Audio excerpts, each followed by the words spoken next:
to another scorching episode of the Wet Shavers Roundtable. This is episode 44, the hot seat episode, if you will, meaning we won't have a special guest today. Well, no, that's a rather harsh way of putting it. We will have many special guests today, meaning you live in the audience. We'll be picking people here and there to pop on in for about 10 minutes and pop on out. It's our chance to check in with the community and see what's going on and what you guys have to say about things, so on and so forth. There's been a lot going on with the meetups and so on and so forth as well. I am Douglas Smythe from PhoenixArtsAndAccoutrements.com, and with me I have Con Kazantzidis of Shave the Man and the Stray Whisker. I don't know your website. It's not American, that's for sure. Please. It's theshavewhisker.com.au. Yeah. Right. See, well, there you go, folks. It's just the two of us apparently today. David Gonzalez is missing in action. Two of us. Speak the devil's name. We were nearly. We almost had a cutting edge podcast. Right. Okay. Here's the boy wonder. And with us also today is David Gonzalez of SoSharpLimited.com, folks. Say hi, David. How's it going, everybody? Where are your headphones, David? Hey, David, how you doing? What was that? Where's your headphones? Dude, I don't know. We had another lineman competition today, and I had to rush to the school because my football players, we went to go eat afterwards, and they all almost shit their pants. So I'm like at the school right now. It's been chaotic this morning, but it's been a good day. I'm so sorry for no headphones right now, though. Are you on your phone? Yes, I'm on my phone. Okay, so it might not. And you're also fashionably late. If it starts echoing or something like that, we'll figure out what we can do. But yes. Can I just say, David, can you please give Rocio a big hug and a kiss from me and from everyone here in Australia, and a happy birthday to her, as well as everyone here in Arizona. Yeah. He's frozen. Yes, as soon as I mention kissing, he freezes. There he goes. He's getting some eggs thrown his way. Very nice, Junior. So, I'm trying to think how to begin this episode exactly. I kind of have some. I have something special here. I want to show some folks, and seems to be enough people in the audience that I might want to share this. But it's pretty much about handles. With the new release of the DOC, I'm getting a lot of newbies coming at me going, can I switch this with a longer handle or a heavier handle? And it goes back to the same old, not necessarily argument, my same old theory that you really got to learn it before you burn it, as well as you got to give this handle a try. It was this was the longest part of the development of the DOC, was choosing the right handle. And the reason behind the shorter handle is not only because it stays true to, a vintage razor, but it also, gives you more control, believe it or not. And I know a lot of noobs, and a lot of people out there in general, just like gravitate towards the heavier handle or the longer handle. Because when you're coming from cartridge razors, those handles are longer. So you're used to that. So it just seems natural, but it's not necessarily the right kind of natural. And I just want to demonstrate this really quick before we hop into anything. David, I see you on. I'm going to pull you right in. But before I do that, I want to do just a quick demonstration. And what I'm going to do, I meant to do this a while ago on another episode, but it's about thinking, using your mind to shave with, almost taking consideration the micro muscles in your fingertips when you're shaving, and how like an artist's pen or an engineering pencil or machine drafter's pencil, it's a tool, and it's just slight little movements in your fingers aren't even noticeable. It's more in your mind. You're willing them to happen almost. And it sounds very whimsical and magical, but it's not really. It's actually just straight up science. And to do this, I'm going to demonstrate with, a piece of paper. I'm actually going to make an X on this piece of paper. And you guys, I encourage you to try this at home too. All you're going to need is a piece of paper, a pen, a piece of thread, and a safety pin or a paper clip. See that? Now this is a doubled up thread. It usually would just be a single piece of thread, but it's doubled up because it's still going to work. But what I want to show you is, can you see that X right there? Con? You see that, right? Yeah. Okay. Yep. Now, Absolutely. What you do is you hold the paper clip, or in this case, the safety pin, over the X as steady as you possibly can. If it's swinging, just kind of let it stop. And then with your mind, imagine rotating it to the right.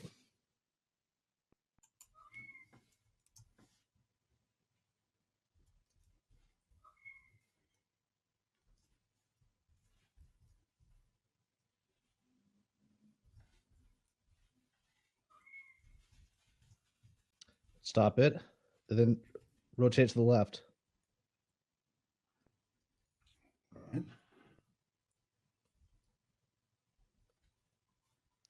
Now that looks like magical or a mind trick or something like that, but it's not. It's really just the tiny muscles in my fingers that are doing that.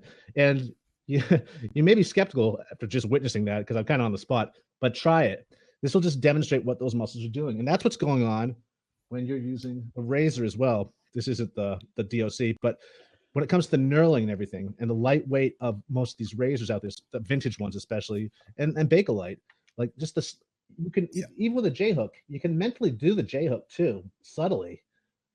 Your muscles will take over and do it. You won't even notice what you're doing, but just kind of will the shave, the little like shaping you're doing, what you're doing, it'll adjust itself if you just will it into happening using those muscles. It's not really willing it again. It's utilizing those tiny muscles, and that's the benefit of using sometimes a lightweight or at least a shorter handled razor. So I encourage all of you, and the kids get a kick out of this too. That's all you need. And again, just hold it like this and like spin it around with your mind. Let me try it one more time before I'm not going to turn up the camera, but what the hell, I'll do it. So again, to the right. Are you a wizard? People want to know if you're a wizard. No, I'm not a wizard. Now to the left. Oh, I just stopped it. Whoop.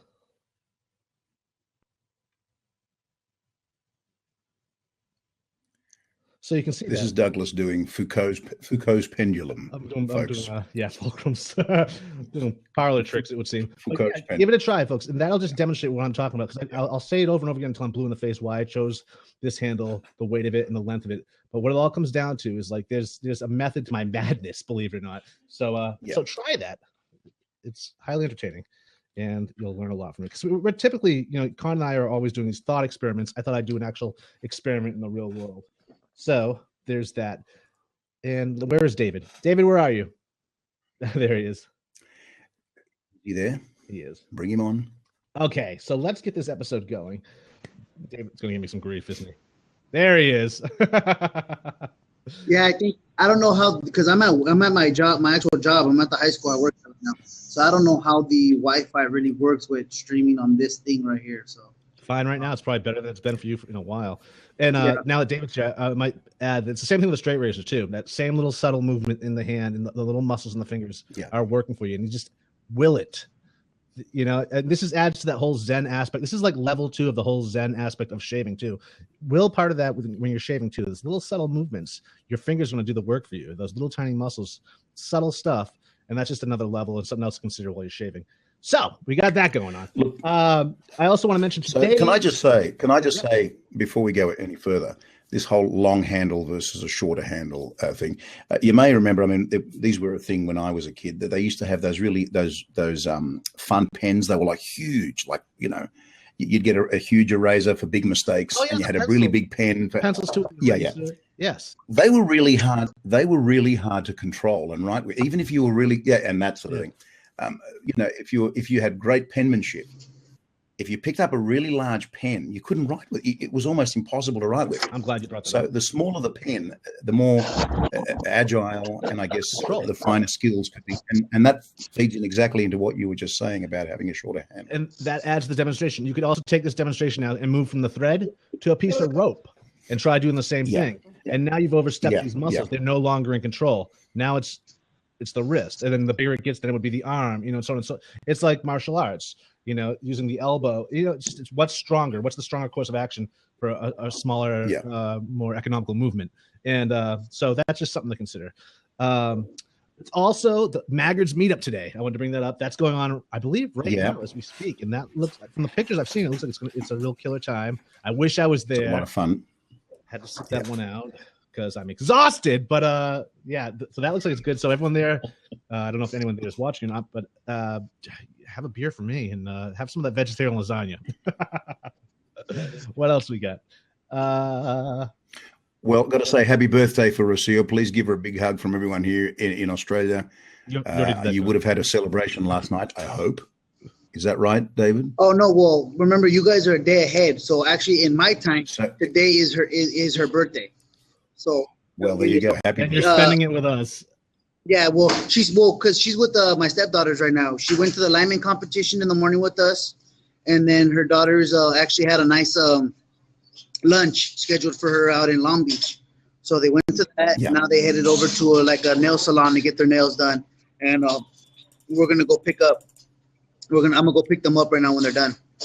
Very cool. Nice. Okay. Along with the Baggers Meetup, I'd also like to make an announcement for those of you who've been following shavemeetup.com, which is Matthew Broderick's and my website devoted to wet shaving meetups and a resource on how to throw your own meetup. We also have a subscribe option now that Matt just put into place. So you'll get a monthly update for meetups that have been added to the list. So go there right now, shavemeetup.com, and subscribe to that or after the show.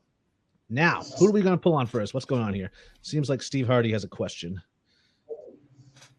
Steve, hop in that seat. What does the satin finish add over the chrome finish on the new DOC? Is his question. Steve, he's got, okay, 1 minute. Everybody have your headphones ready, too, for those of you that are thinking about hopping in today. Otherwise, we get this weird echoey Pink Floyd effect, which doesn't really bother I've also me. got to say a special thank you to Jim, Judy, and to Stephanie for handing over some Brute Dominant. That stuff's dangerous, man. And Jim has a surplus of that because he's crazy. Man, every time I use that stuff, I smell like a sissy biche. A sissy what? That dominant stuff. We don't have that stuff here. Yeah, thanks, Jim. I really appreciate it. Man, that stuff's really, like I said, sassy beach. Yes, it's dirty. Yeah. Is the dominant? Is that the red one? Is that the red one or is that the? Yeah, the red one. The red one. You have blue one. I don't know if you guys have tried the blue one. The blue one's really good. I got one of each. Yeah, but that red one's filth. It's absolute filth, and I love it. Speaking of love it. filth, it's dirty as. Yeah. This was dropped yesterday. Not the bottle, but the product. The aftershave as well as the shave soap Enigma machine. And for those of you who don't know, this was the official scent for the Big Shave West. This is the strawberry oud. This is the new packaging for that. That's pretty dirty as well, actually. It is, and it actually now ties in with the ongoing trilogy. But this man. I'm glad you brought it up. I wasn't able to get any at the damn show, so I'm pretty bummed out about that. Well, I'll send you one. Don't worry about that. Of course, I always tell the guy I'm going to send him something, and I never do. Yeah, and you never do. But he's still holding on my Bakelite, so I guess I'm going to have to. Dude, I was so pissed off that I forgot to bring. It's sitting right there on my countertop. I was gonna go to give it back to you when you're over here, and then I had my Merca 45 for the longest time, people, and you know how much I love that razor. So clearly, we are friends. Okay, it will Steve. get out there. I promise you. I gotta send some other razors and stuff out, so it will get sent out there. No, I'll pick it up in person next time I'm there. It just forces me to come out there. Shut. Okay, so in Hoppins, like Steve is gonna be a little late, so we'll take him after. Desmond, to make it out here for that Riverside meetup that's in the works right now? Oh, yeah. Good. I'll be there. Okay, the second Thunder from Down Under, or the official Thunder from Down Under, everybody, Mr. Steve Hardy. Good morning, boys. How you doing, Steve? Hey, Steve. Are you in the garage? Pop-ups. Actually, you'd think so, but it's actually my lounge room. Oh, wow, yeah. There's the gigantic fish tank on the, whoa, we're just got to get left and right worked out. That's the outside area. Oh, nice. Whoa, here we go. Oh, yeah, it looks out on just an amazing that is cool. Space. It's like a recording studio in there. I like the room sound. Yeah. Yeah, it was kind of the late 80 or mid 80 colonial look. A school teacher who was retiring in town built it for his retirement, and the day he drove the last nail into the place, he keeled over. Oh, isn't that that happens much. So we're about the third owner. Unreal. So you made us wait a minute for you, Steve. Was that so you could get that hat?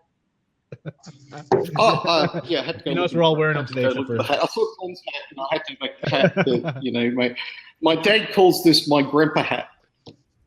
Your grandpa hat? My grandpa hat. Oh, my grandpa had one of these. He used to sit hat. on the back.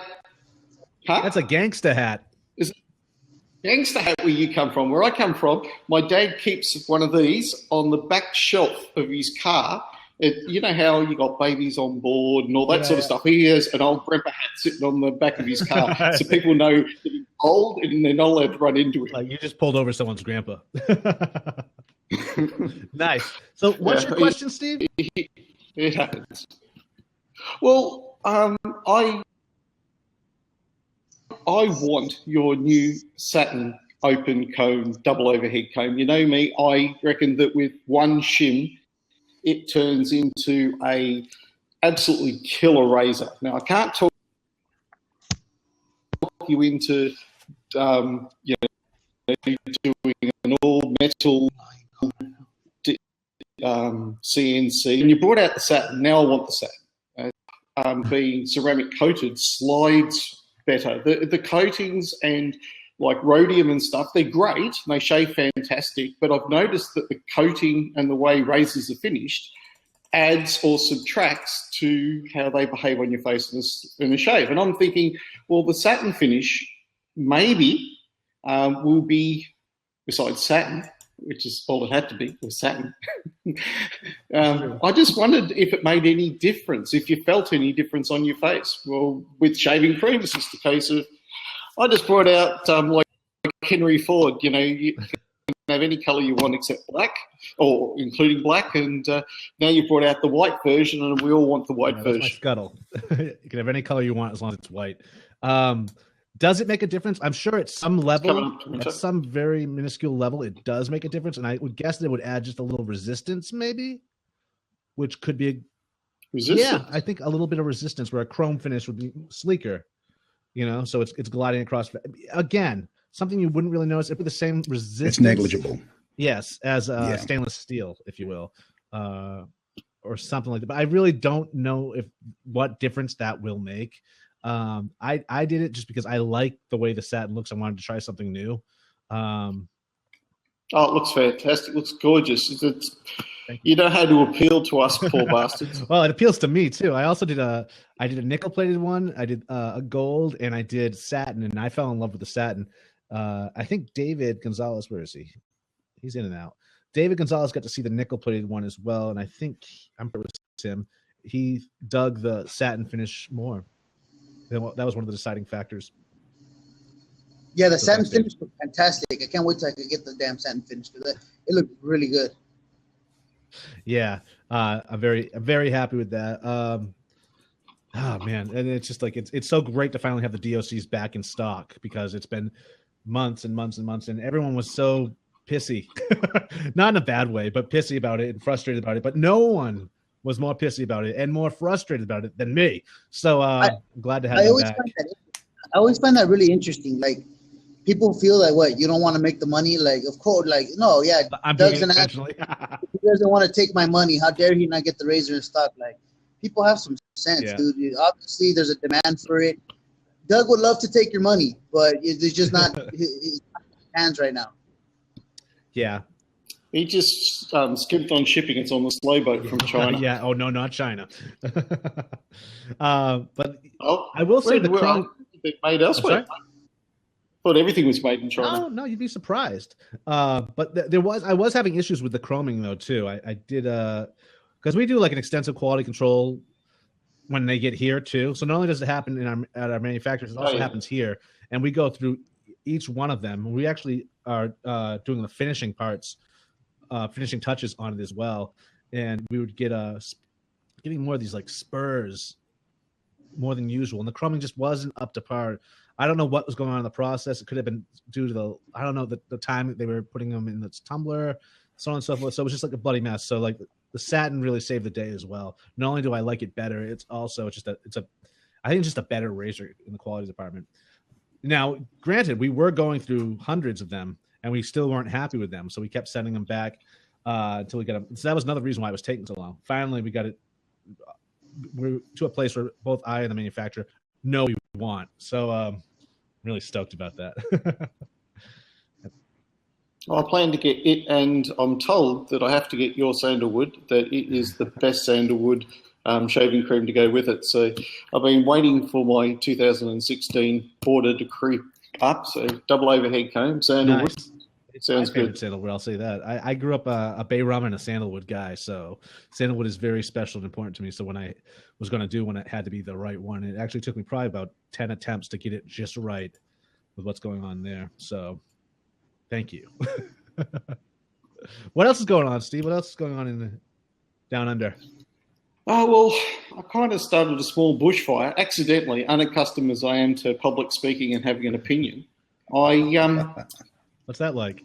I had a razor. It was pretty straightforward. I'm picking up different ones every day. I've got blades, injectors, gems, DEs, feather artists. I think I've got 5 different types of blades. So, and I left one in my above the tie, and it was just overlooked. You know, what happened was obviously for the stainless steel they use, irrespective of the razors, the stainless steel they use in blades is varying quality. The Japanese feathers seem to be the most rust resistant if you forget one. Unfortunately, my one came from another country just across the pond known to speak Russian. And that's okay. It was in there for I don't know how long, definitely a few 2-3 weeks, and I'd shaved with it. And I'd forgotten everything I'd learnt and about checking and cleaning, and I just missed it, right? I did. And when I pulled it out, the blade was rusty. The base was fine on the cap, but the top of the cap, it had started to transfer. And I went, oh, bloody hell, why? Stainless steel. Now, it was my fault. I screwed up. I know not to leave blades that have been wet, gotten on your skin in a razor. It's just a bad combination. But it's something that, particularly if you're coming across from just regular cartridge razors, you don't think about it. You just chuck it. Eventually the strip goes, you chuck it. So I know how to clean it up. White vinegar, a non-scratch scratchy. Get stuck in it with a bit of elbow grease. My technical school teacher would have been proud of me as I got it back. I did find that there was one small spot. It was probably 1/10 of a mil that had actually penetrated the surface. That to get that out, I'd actually have to go do something more than just a non-scratch scratchy. But perfectly fine. Just give it some spray with, or drop a bit of oil. Almost any oil will do. My preference, I've discovered, is fish oil, which is the main ingredient I've discovered of WD-40. There's another brand that I got from the shaver shop, which is, I don't know, it's just got a nicer scent WD-40 than WD-40. And I use that in the bathroom. It's all fish oil. It's fish oil. It's loaded with omega-3s and omega-6s, huh? And don't breathe it in. Better way to get your omega-3s That's why I love the smell of spraying WD-40. fish oil in your face. Trust me. Yeah. So anyway, I cleaned it up, and for 6 months, it was no problem. It didn't reoccur. I cleaned it up. I added preservation back to the surface. But then I went to what happened was I went to the Above the Tie website to order some extra return bits and pieces. And I noticed on the website it said 303 stainless steel. And I'm just used to 316 stainless. So my next step was to Google stainless steel. Now, I know about the weird steels in pocket knives. There's 420C, 420HC, all the Japanese, all the Chinese, all the American different steels in knives. And I knew that every single watch I'd ever owned was obviously made out of stainless steel, 316. And I go diving, I go swimming. That's wood. What's that one? A wood watch. Okay, you are the exception to the rule. Well done, Douglas. I should have guessed. Who would have thought? Who would have thought? I suppose we should. Yeah. So long story short, I discovered, now there's nothing wrong with 303 stainless steel, but it is a lower quality, which allows the manufacturer to keep down some of their costs because they don't go through as many on CNC. They don't go through as much die cutting bits because obviously the harder the steel, the better milling equipment they have to have. They break more bits. If you've seen some of the high-end watches get milled, they will actually use up one milling bit to mill a single body because of the grade steel. They put in Huberts and a few of the other real high-end, you're paying $6 to $8 grand for a watch. You're killing a $400 bit every time they make one. I think if they're lucky, they get 1.5. So I realised that, and then I went, well, what razors had 316 stainless steel? And I discovered that the Rocknell, the single edge DE, that I've got one coming, 316 milled in Turkey for about $40-50. And I thought, bloody hell, wonder what else has got 316. Well, it turns out Rockwell, I've just got their email back. Their version 2 is made out of 316 stainless steel. And that's $100 US now. And it comes with those 3 base plates I showed you on a previous old episode. And fantastic deal for $100. And I just thought, well, I'm into competition. I'm into people and informed competition. As I get informed and I discover something, you can't keep me quiet. And I just wanted to say, look, there's different grades of steel. It does make a difference. Everything rusts, right? Absolutely everything, ashes to ashes, dust to dust. Everything goes back. It's a question of how long it takes. So I was just, entropy. So I just wanted to say, the reason all the old stuff, particularly the stuff you like to collect, has lasted so long, it was made out of flippin' brass that they plated. And, of course, brass doesn't have any of these problems. It's a lot heavier, and you need the coating, or otherwise they patina. You get that green look on them. So I just thought about educating the audience out there and what they were getting for their money. And if you definitely always take your blades out, and because it's the salts from your skin or the salts in your water. Single edge blades are notorious for that. That's why whenever I'm testing a vintage like a single edge, I always take the blade out after that because I don't know if I'm going to use it the next day, and I drop it in a little glass of alcohol till the next time, because those are notorious. I think it's just the process of the single edge blades that Razorback they clip on there breaks the coating, and then water and salts and everything else you just mentioned starts getting in there, because they are notorious for rusting. Like the next time you pick it up 2 days from now, it's already rusted. It's amazing how fast it oxidizes. I've had experiences with the single edge blades that they're already having like watermarks or stains or a little bit of rust by the end of my shave. So I'm opening up my Micromatic, and it's already like beat up. I'm like, Jesus, I don't even want to use this shit for the second pass, let alone another day. Agreed. Can I just say? I'll be right back. I'm just going to do it with the full family. Can I just, if I may, go back to? Okay. Can I just say something about the 303 stainless steel, if I may? Stan Hickam from Above the Tie does use 303 stainless steel. Steve, I want you to hear this as well. Stan Hickam from Above the Tie does use a 303 stainless steel, but his stainless steel goes through a process of, he passivates the steel, which means it puts a light coating on it. Mm-hmm. If he were to use 316 and given the methods and the techniques that he uses, the razor I would suggest, and you've said, and you alluded to this, would be a lot more expensive because it's coming out of the US, but it's passivated. That's the process that they use, which is like coating. It's a passivated 303.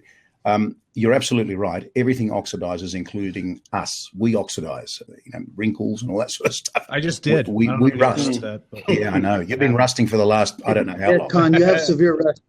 I do. You're severely oxidized. Yeah, I know. Yeah, I'm rusty. Don't worry about me. In fact, I should be called Rusty. Thanks for pointing that out, though, Con. You're very, very true. He actually brought that up on the episode he was on. Yeah. So thank you, Steve. You've been our first victim in the hot seat, and thank you for dropping all that knowledge. We're going to pull someone else in now. Thanks, Steve. We'll do this again. And love the grandpa hat. It's gangsta. Okay, who's next? What do we got out there? Well, we've got a question, if I may. The olfactory memory and barbershop scents. This is a question that we keep. And I mean, I remember you were talking about this last year. What is a barbershop scent? Is it something that is it something that, I mean, obviously evokes certain memories? Are barbershop scents, I happen to think that they're also quite cultural. A barbershop scent in Turkey, for instance, or in parts of the Middle East and Southern Europe, would have a heavy bergamot or a sort of neroli feel to them, whereas in the United States and even in Australia, I would suggest there seems to be more of a powdery note to it. It depends on where you are. To add to that, regionally here in America, if you go towards like the Midwest, There's a gentleman by the Yep. name of Dennis. I can't remember her name. He actually owns a barbershop in like either Oklahoma or one of those states, Tennessee, in that area. And he says that they pretty much everyone in the area uses bay rum as opposed to the West Coast. Yeah. Every barbershop you walk into over here in Southern California is going to smell like Club Mampanat. So even in America, regionally, you're going to actually see a pretty big difference. I think that's now, though. I think it definitely is now. I think back in the day, the original barbershop scent was bay rum. I think the original aftershave was bay rum in the United States. But yeah, then slowly you get this more talky, like powdery Clubman. I mean, Clubman, they started making gallons of this stuff for cheap that every barbershop could pick up, and it's still very affordable. So that's why you'll see it in the smaller barbershops too, especially ones nowadays where it's tough to maintain as a barber. Actually, it's picking up again now with the culture, but for a while it was pretty bad. I mean, some of these box chain store barbershops were coming in and stylists for all the $7 haircuts. You couldn't compete, so you had to use a lot of this cheap stuff, and you still. But the fact is, we fell in love with it. So yeah, but I think bay rum, definitely bay rum in Australia, all the ports is I think where you get the bay rums. Germany, Eastern Europe, I think was more florals and whatnot. Even or Floyd. I mean, to a lot of Europeans, that's their barbershop scent. To us, it's so different.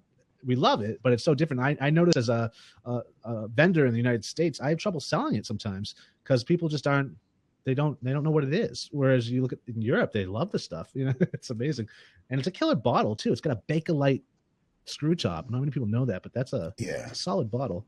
So I'm sorry, who's calling in? We got someone here. Oh, we got Abraham. Okay, welcome aboard, Abraham. Howdy, everyone. How you doing? Hi, What's Abraham. going on? I heard you were on a trip or something like that last week or something like. I went to a little mini retreat with some monks, some Catholic monks with the long beards and everything. Oh yeah! Wow, did you bring your razor? I did. My friend Aaron let me borrow his Wolfman, so I was using that. It was great. You were hanging out with Thomas More. I tried to convert the monks, but they weren't having it. No, they're not. You can't convert them. They're. It doesn't work that way. It doesn't go both ways when it comes to conversion, I guess. I know, but the top they could have used it to shave their top because they're all the Friar Tut. You know, I mean, how come they're not doing that anymore? They were rocking the con. That is running. Oh, the man bun, is that what they were doing? No, the con, the when it's all shaved up there. So yeah, very cool. By the way, I just got proofs for my new wolf whiskers brush. David knows I'm like I got the brush addiction. He really does have a really big addiction to brush. I do. And like he'll sell like a bunch of them off one day, and then he'll just buy a whole new flock. Like he has a real problem. It's true. No, it sounds like he's figured out a way to do it though. You buy in bulk, sell in bulk, buy in bulk. You know, I mean, like I'm like the Costco for shave brushes. You got to figure it out. I see a lot of people doing that, like especially soaps and stuff like that. That you just see it like. I don't take it personal anymore when I see my soaps being sold. It's like, oh, I see old tins being sold. They're buying the new. I recognize the names. It's like, oh, I see what they're doing. So, there we go. Oh, you know what? I think Fran just picked up the same one. There you go. I'm pretty sure she has the same. Yeah, that's a great brush. Very nice brush. Very good. I love that. It's not. Just real quick, I think probably knowing even you, Douglas, if you guys are vendors, he's actually asking if there's any destinations in Portugal that people could visit, because we have one of our watchers, Goldfix. They're going to Portugal. Goldfix, yeah. Companies out there that they could visit.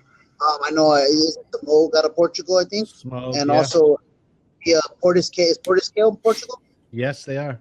Yep. So yep. In fact, those are the only two I know of off the top. I think there is a store out there too. Going back years. I know there's portugalshoponline.com, but obviously they're an online. I'm not sure if they have a physical presence anywhere. What I would do is bricks and mortar store. But I would do a search for shops in Portugal. But not only would I do that search in English, I would take it to Google Translate and translate into Portuguese and do that same search and see what comes up. But you might get some hits over there. But definitely call them. A lot of these places don't speak English, but if you speak Portuguese, that would be great. All I got is obrigado. That's all I got. And I got a few swears. I grew up in southeastern Massachusetts, so it was all Don't Portuguese. you start swearing. Yeah, I'm holding my tongue. Aye.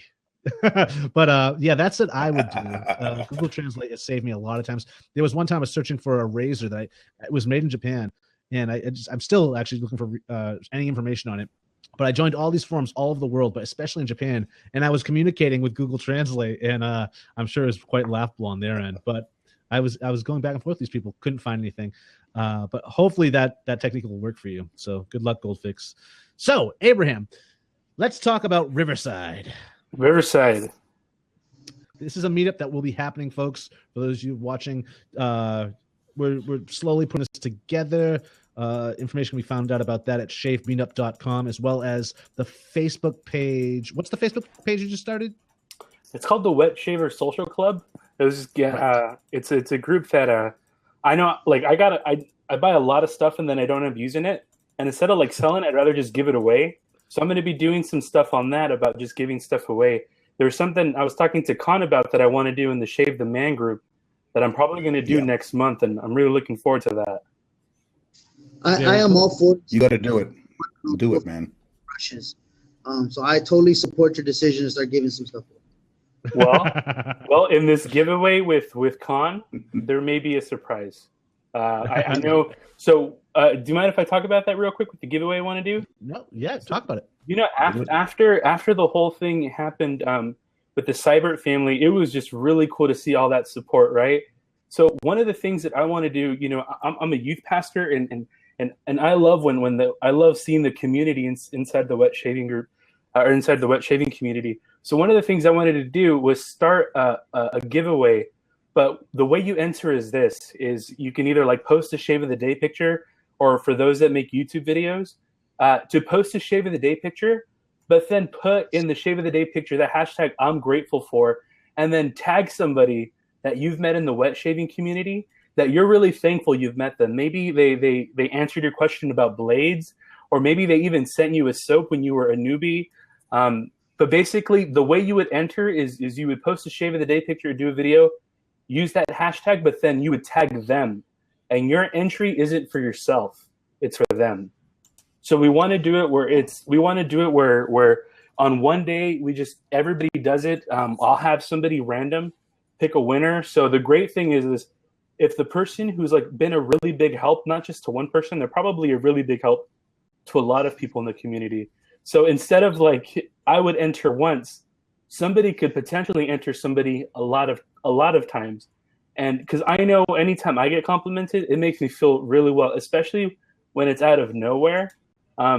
So this is something that I wanted to do in the Shave the Man group, and whoever, you know, is the winner, I'm going to give them $50 to, like, say, Shave Revolution or any online, you know, shaving shop they want to go.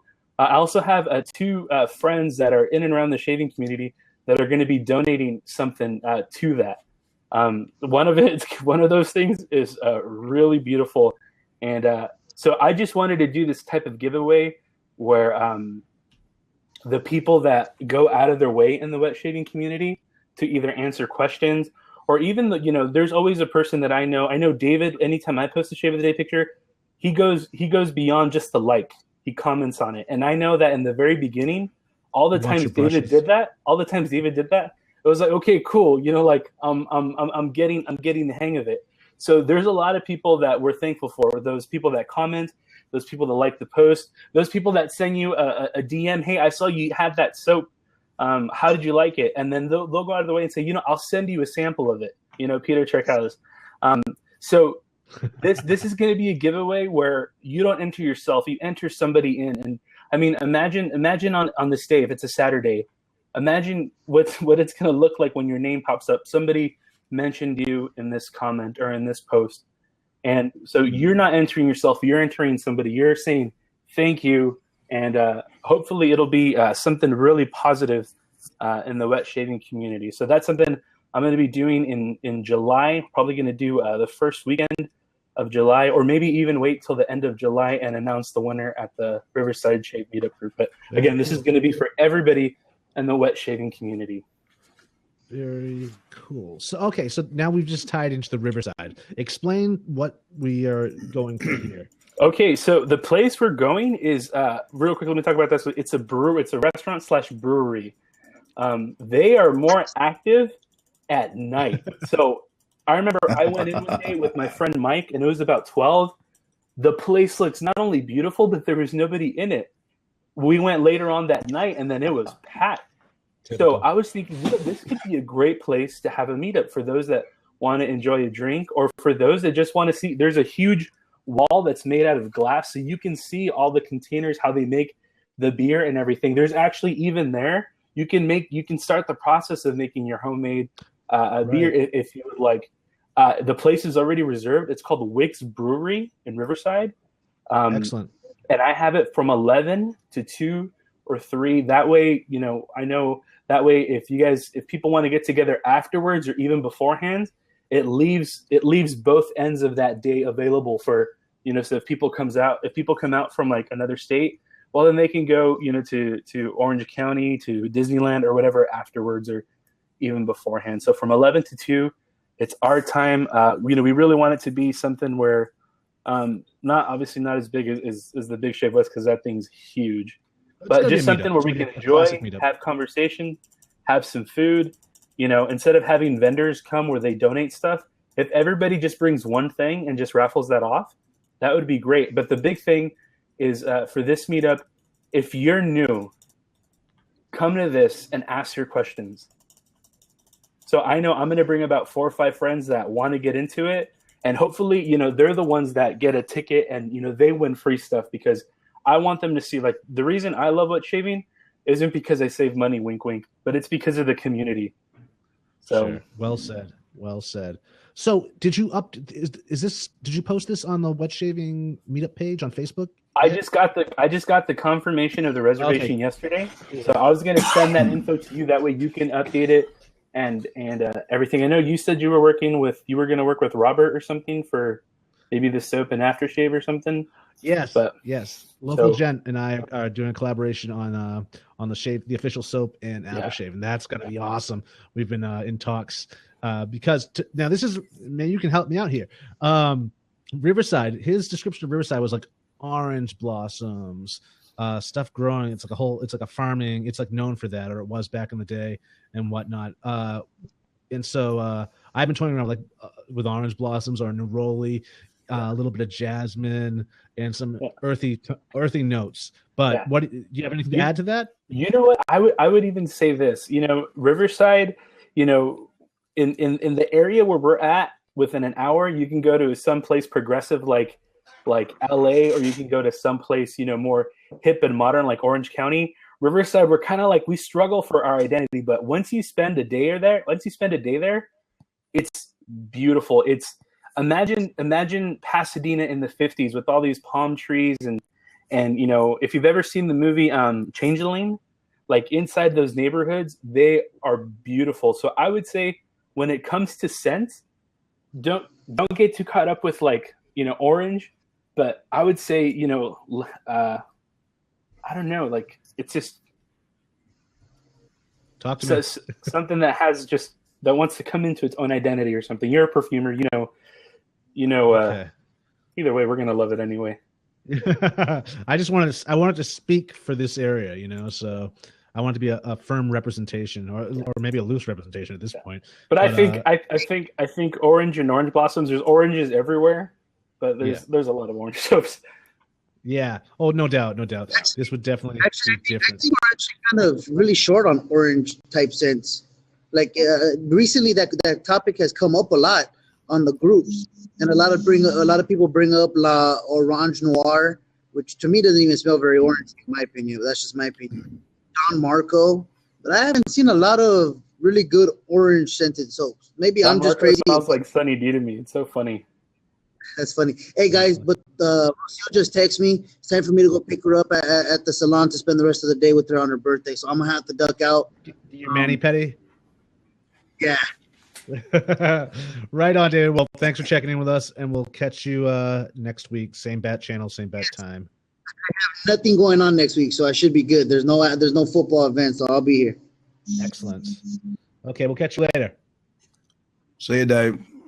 Yeah. So if you guys have any things that we can do for that specific meetup, I know Aaron, the homie who's really been a big help with this. We don't want to plan too much, because then the point of it is to just have a meal, have a drink with those who wet shave, answer questions, talk about what we have, even bring some stuff to trade. Over here in California, they do a similar thing with pomade people. They call them grease and grubs. So yeah, well, what you're describing is a meetup. It's a classic meetup. Right. That's what a classic meetup is. It's not like the Big Shave West is a whole different animal. So don't even compare it to that. But yeah, a meetup really takes place at a restaurant or a bar. You get together and you talk shop. Yeah. Maybe you trade some stuff. Maybe there's an official soap, but it's not important. And vendors don't sell anything. Well, typically, historically, vendors would never sell anything. Yeah. Nowadays, I'm seeing some different things happening. But regardless, that's a good old-fashioned meetup. And those are my favorite types right there. Yeah. I know that I will get to you. I'm going to take pictures of their menu so we can upload it beforehand. They also have this thing on their Yelp. It's a 360 view of the place. It looks beautiful. And chances are on Saturday from 11 to 2 on July 30th, it's only going to be us in there, which is going to be awesome. Very, very cool. Well, thank you, Abraham, for joining us today. We have time for one more person on the hot seat. Or maybe we'll take two now that we have an open seat. For Abraham, we'll connect really soon and talk more about this meetup. Toodles. I haven't heard that. See you, Abe. Ciao, man. Okay, who's next? Okay, guys. We got. Who's going to take the hot seat? Was there any questions that we missed, Con? I'm just looking at that now. Brodrick. Matthew, are you out there still? If you're out there, Matt, let's take you on board here. Yes. Is the Saturn DOC even milder than? No, I would never go milder with a DOC. The Grand Razor, which it's based on, is mild, super mild, to the point where you just feel like you're pushing lather around in your face. I'm a fan of the design. I don't think it explored thoroughly enough, and that's why we did the DOC the way we did. And it's more aggressive. It's slightly more aggressive than that. And I think it's in a perfect place.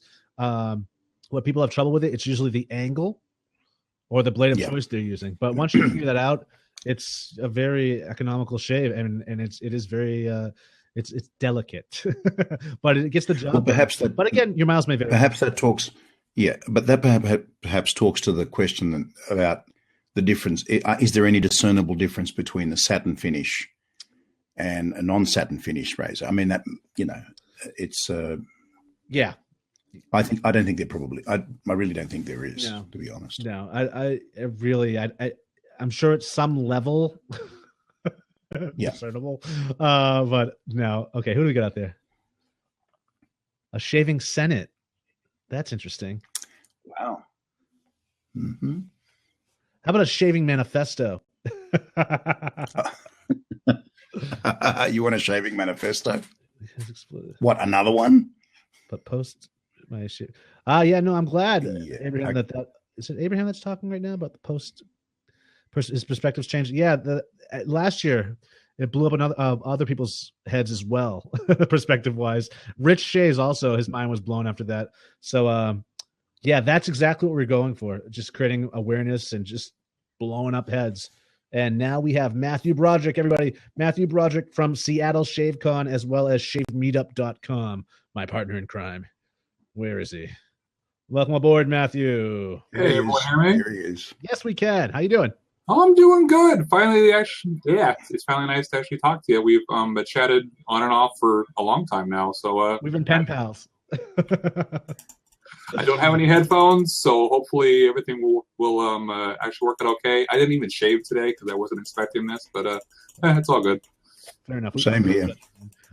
So Matt, now let's talk a little about ShaveMeetup.com and the new additions or the signups and whatnot that we have going on there.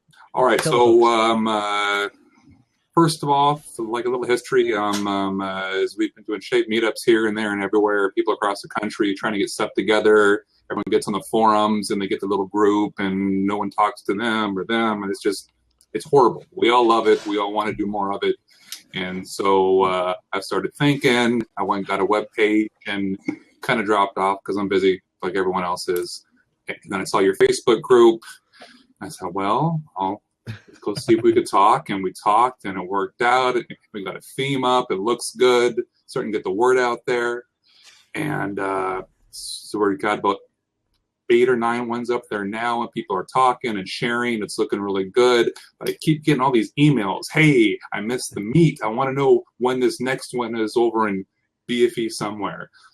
Yeah. I can't keep up with that. I can't, someone, a Joe Schmo wants to know when this is happening over here. And so I set up a button on there. It's up on the menu. And all you have to do is go on there and you click it, you pop in, you hear his name and email, and it was just made up a couple days ago. So if there's any hiccups, so once you let us know. You'll let me know. And then it's in the first week of every month, you'll get a short and sweet email. It'll say, here's all the here's all the meets, all the dates, and some real basic links. It won't have any spam, anything like that. Just super short and sweet. Don't worry about it at all. If you have any questions, let me know. If you want to put in a meet, let me know. If you want to know how to do it, let me know. See, I've been doing one up here in Seattle for 3 years now. It's getting bigger and bigger. It's a lot of fun. Let's talk about that. Sure. That's September 17th, I believe, off the top of my head. It's going to be at the Washington State. Let's see, at the convention center. I kind of went big this year. I'm not sure if it's going to pay off or not. Well. It's the worst case. It'll be fun, right? So, and if I'm out a couple bucks, see, I'll live. But we had over 50 people last year, and so I'm hoping to get over 100 people this year. That's my goal. Whether it happens or not, oh well. So we'll actually have vendor tables this year, which is something new. I'm not sure how it's going to work out. I'm not trying to make money, but I don't want to lose any more money. I got bit pretty hard last year. Something went wrong. I already had my I'd already told God and country, hey, it's going to happen here, and so I don't want people showing up and no one's there, kind of thing. And so I bit the bullet. But it should be a lot of fun. We'll have people from everywhere. We'll have vendors. We'll hopefully do a couple presentations. There's a huge raffle. Everyone likes free stuff. It won't be free because it'll be $3 for a ticket, like I said. That's nothing. That's nothing. Well, I got you here. Yeah. One of the highlights of the Big Shave West, at least for me, and I'm sure many other people that attended, was the round table. We could do a round table discussion there also if you. Oh, we do something like that, or you could call it whatever you want, a panel discussion. Yeah, yes, that would be great. I know we'll have them through Rockwell there, so we want to talk about like any Kickstarter kind of things and new stuff. We should have a bunch of soap makers over there as well. I want to talk about soaps or scents or thicknesses. Gareth was part of the panel discussion at the Big Shave West too, so he knows the drill. But it's just we're trying to take it on the road, is what it all comes down to. Well, also, let's see, for any people who are big fans of straight razors, we'll have a couple people there who are really good at honing. We'll also have microscopes there if you want to see your edges, and you can see the different grit striations, all that kind of stuff. So we're trying to really make it something for everyone, not just a bunch of soap guys or a bunch of people selling. But if you want to learn hands-on stuff and get in there, you want to bring your razor, and you'll have a whole bunch of stones. They'll say sit down. Here's some tapes. Start rubbing. Do this left, right, center, whatever you want to do. Really trying to cover everybody and not make it super commercial or any of that. Very cool. Get that letter together, that email together for vendors, Matthew, and I'll get it out to all the people now too, because it's coming up. It may seem a little ways away, but it's definitely. I can definitely see Razor Emporium in there. I can see a bunch of different vendors there, especially on that coast as well. But and that would gladly do some demos and so on and so forth. Awesome. Let's say I sent out one giant wave of emails. I'd say about 2 months ago to touch base for the first wave. and I got about 6 people lined up and some people on deck. But I'll give you something. You spread it as well. I will take any help I can get. Obviously, this is all me done out of my little office here. So that's Seattle Shave Con, people. Seattle Shave Con. This has been going on for the last 3 years now, and it's growing more and more every year. So, and this year we're really getting the word out there to the community, and it's going to be something fantastic. Despite what Matthew, I hear doubt in his voice, but I know this is going to be huge. So, well, I'm looking forward to this. Trying to push it a bit easier, and I'm gonna see how I could do. I wasn't sure. See about last year, and it turned out great. Not sure about this year. I'm sure after the fact it'll be great, and it's just. It's all good. Oh, it's going to be great. It's going to be great. I have total faith in this and the community. Con, are there any questions for us? Yes, there are. There's one from Dave Pulka, who's a wonderful, wonderful member of our community. Yes, he can He drink. says, "Do you guys think that do you guys think that the increasing number of meetups has had an effect on the community and the popularity of wet shaving?" Yes, I definitely do. I think it cements something that we had an idea about when we joined the forums, but it really cements the whole concept of community. You know what I'm saying? And especially when you bring someone new on board, when you bring someone new to the fold, to a meetup where they can actually meet the vendors or meet other people that are participating. It's just a great introduction. I wish, I can only imagine. I try to imagine like coming into the Big Shave West, like not knowing anything about wet shaving, like what that feeling must have been. What do you think, Con? Yeah, look, we've said this time and time again. Shaving is a solitary exercise. It's something that happens in okay. Press the flesh. Yeah, exactly. Okay. Well, I'm a big fan of it, obviously. I'm a huge fan of it. But I think that once we take it out of the bathroom. Okay, where's this going? Well, and we start to meet others and share the excitement of shaving. In fact, somebody's just jumped on and says, "Wet shaving, dudes, what's that about? Please explain." I think it's very good. Look, the thing that I'm encouraged by is that a lot of ladies are jumping in on this as well. It's not just some dude thing, like guys go around and have these weird discussions about shaving. Women shave as well, and thankfully, a lot of them are discovering traditional wet shaving. So for that lady that just jumped on, Bella loves me. She's wondering what this is all about. Well, it's like about community, but it's also about sharing really cool products. So yeah, I definitely think that it generates enough interest, and really I encourage people that if you're going to go to a meetup, take somebody that is not really into it. Just let them get a feel for what's going on there, and maybe they themselves will take an interest. Really, you look like Johnny Depp. You serious, man? He's talking about you. Yeah, I know. Clearly, it has to be you. Well, that's a first. Yeah, no, Johnny Depp looks like me. That's the thing. Well, if you guys can make it, you don't have to go to mine, obviously, but go. It's super awesome. It's my very first one. I traveled 4 hours either way for a 3-hour meet. I stayed there for almost 2 nights. I had the best time. If you ever get somewhere and you're having a good time, and you look up and about 6 hours have gone by because you're having such a good time. That's it. Oh yeah. Because it's social as well. I mean, it's not just. I mean, we're not just sitting around talking about razors and like. There's a social and an interactive element to it. I mean, otherwise, any hobby or any interest can't just be about that hobby or interest. It has to be about the human interaction and all. Yeah, it's the human experience. Yes, it does sound sexual. Well, that's wet shaving. There's so much to it. You sexual. have all the hardware. You have all the software. You also have all the people. You got the new stuff being made. Yeah. You got all the vintage items, and there's so much to dive into if you're really into it. There's so many nooks and crannies and rabbit holes you could fall and never stop. Oh yeah, yep. It's for collectors, for day-to-day shaving, for people just trying to find a better way to shave.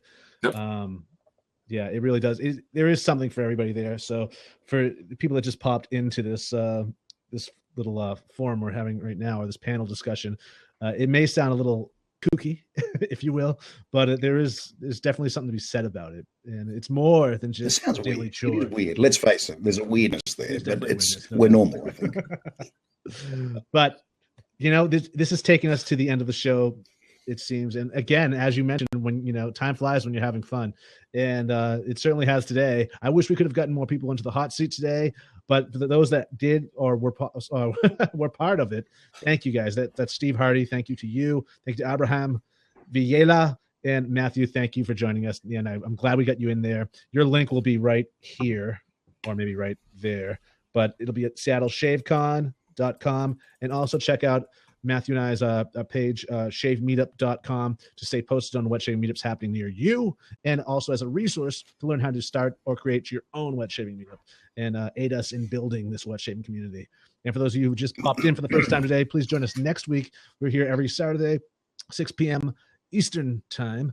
And this has been the Wet Shavers Roundtable, episode 44. We'll see you next week. Cheers, guys.